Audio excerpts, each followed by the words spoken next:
ଜୟ ଜଗନ୍ନାଥ।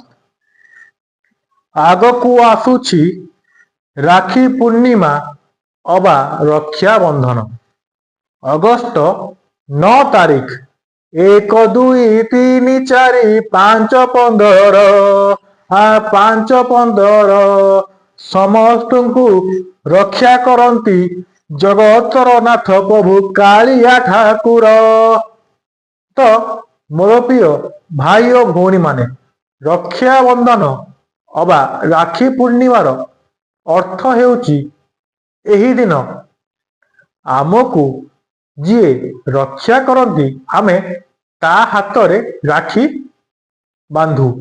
ତ ଜଗତର ନାଥ ଠାରୁ ବଡ଼ ରକ୍ଷାକର୍ତ୍ତା ଆଉ କିଏ ହୋଇପାରେ?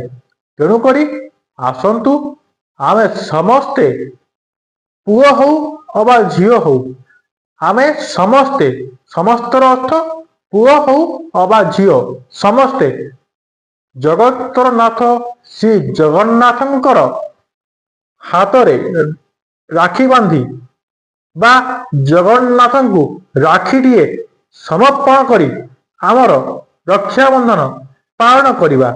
ରହିଲି, ଜୟ ଜଗନ୍ନାଥ।